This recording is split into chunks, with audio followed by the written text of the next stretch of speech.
kaluwalhatian. At manunaway manatili ang bawat isa sa kapayapaan lagi na.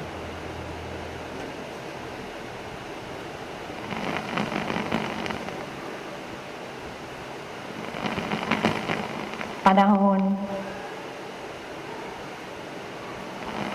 ng iba yung pakikipag-ugnayan.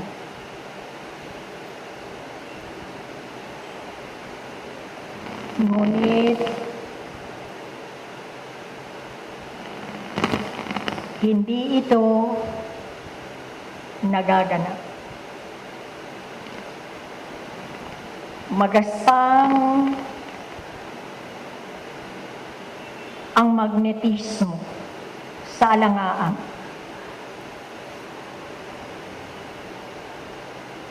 Nasana'y ginugugol ng maraming mga mananampalatayang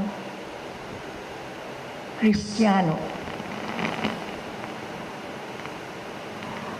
na makabuo ng solidong lakas ng kaisipan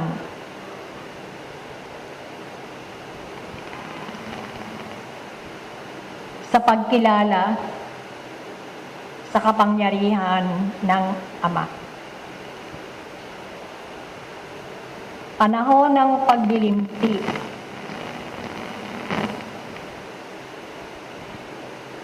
Pakikipag-ugnayan sa kanyang sarili. Na hindi naririnig ang sigaw sa ilang ng kanyang ako. Na marami sa inyong mga kapatid ay isinantabi ang tunay na diwa ng panahong ito.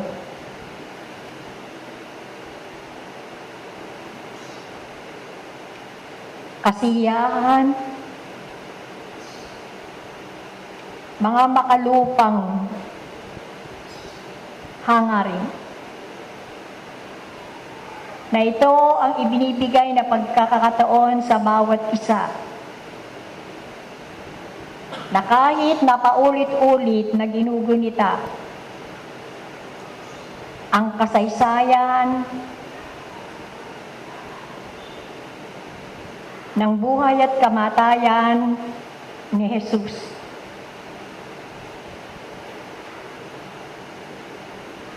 ay higit ang nakararami ang bilang nagugulin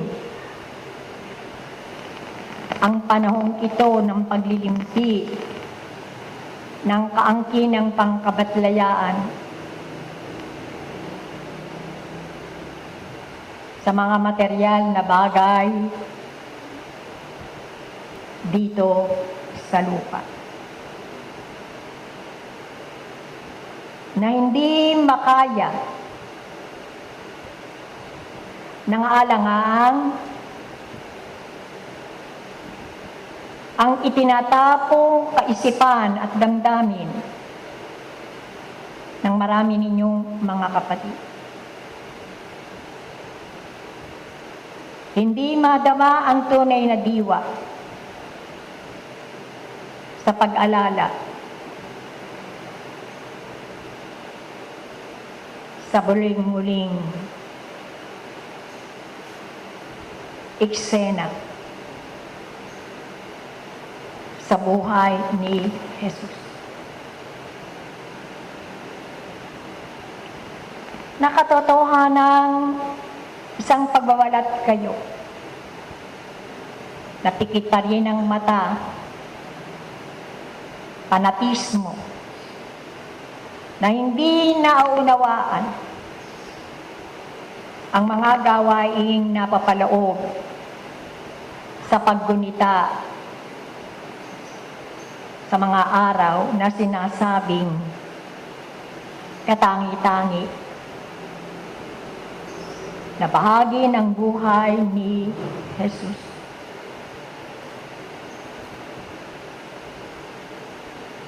Nasaan ang nakararami saan nila ginugugol ang mga panahong itinakda upang buuin ang konkretong pagkilala sa kapangyarihan ng manlilikha.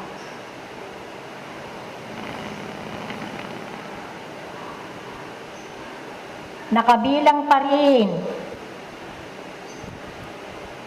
ang maraming mag-aaral sa lunduyang ito na hindi pa nahahawi ang tabing ng kabangmangan sa diwa,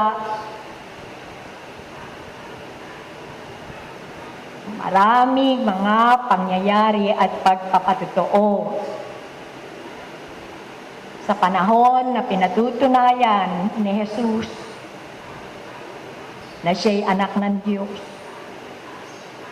na siya ay ang isinugo ng kanyang Ama.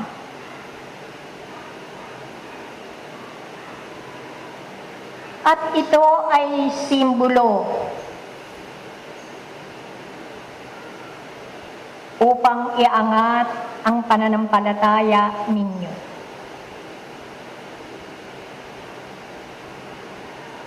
Na ang winiwikang pananampalataya ay nakalundo lamang sa inyong mga sarili. Ito ay umiikot lamang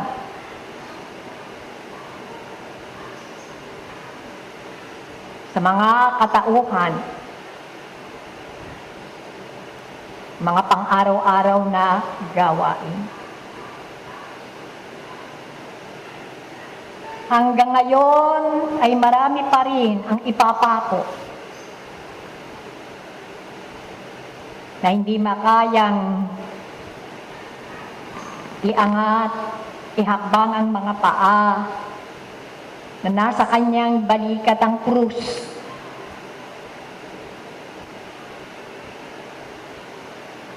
Sa pagbabayad utang.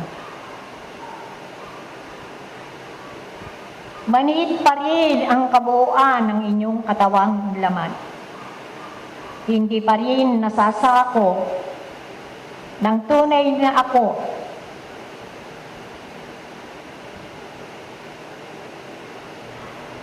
ang katawang lamang yan.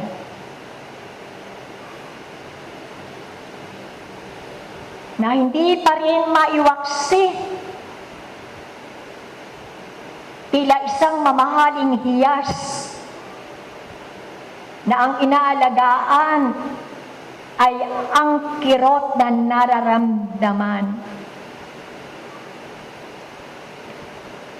Ano ang siyensya na napapaloob? Kung bakit ang kirot na yan? Ang mga di kaaya-ayang nararamdaman upang kayo'y maging aligaga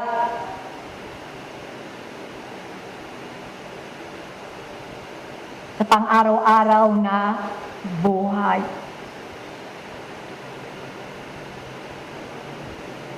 Na binigyan ng paliwanag na kayo rin ang makakagamot sa inyong mga sarili. Ngunit ang tao ay hindi pa rin lubos na natatanggap ang mga batas na dapat tanggapin ng kanyang ako. Lalo na ang mga panahong ito na dapat bumuo ng isang lakas ng kaisipang mapapailanlang upang sa mga ilang araw ng paglilimpi ay magtulong-tulong. Ang damdamin at ang kaisipan na yan napapailanlang at idadantay sa marami ninyong mga kapatid na nag-aalap ang damdamin sa makalupang hangarin.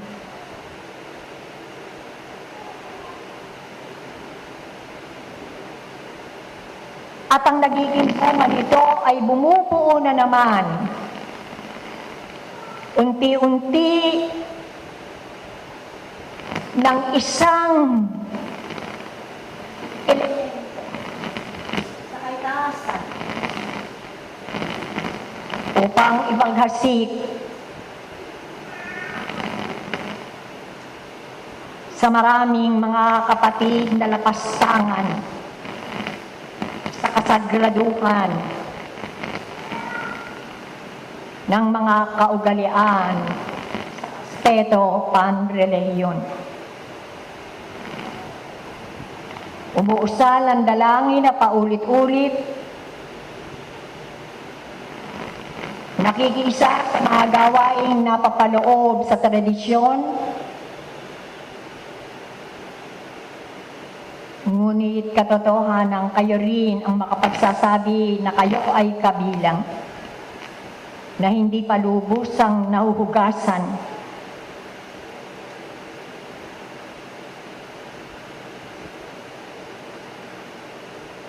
at nagwawagi ang tunay na layunin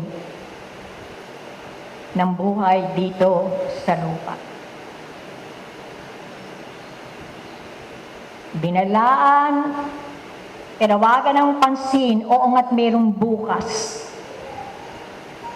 Oo nga't meron pang susunod na araw o pagkakataon. Ngunit hindi ito ang esensya ng pagwawalang bahala sa mga panahong inyong inaaksaya. Sapagkat ang bawat saglit na biyaya na napapaloob sa panahon na binibigay ng pagkakataon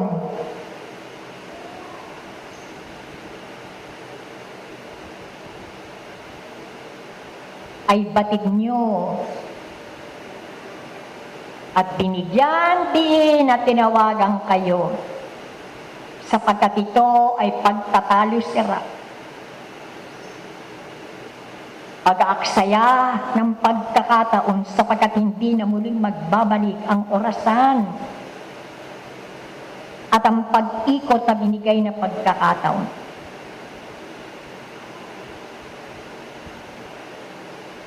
Ay ang iba yung bigat ng batas ng pagwawalang bahala. Sapagkat pinaghahawakan ninyo, mayroong pang bukas, mayroong pang pagkakataon. Ngunit ito ay higit na mabigat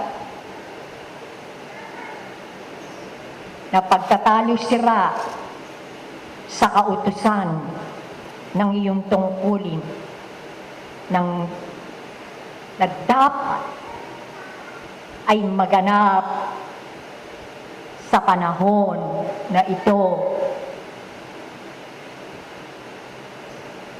ay hinihingi at italaganap, matanggap ng nakararami.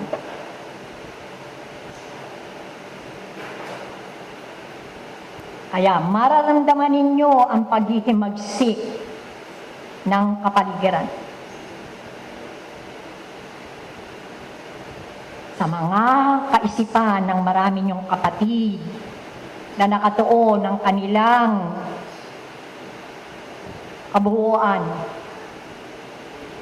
sa kasiyahan, paglilima yun, sapagkat ang wika, ito ang panahon na kung paano nila gugugulin.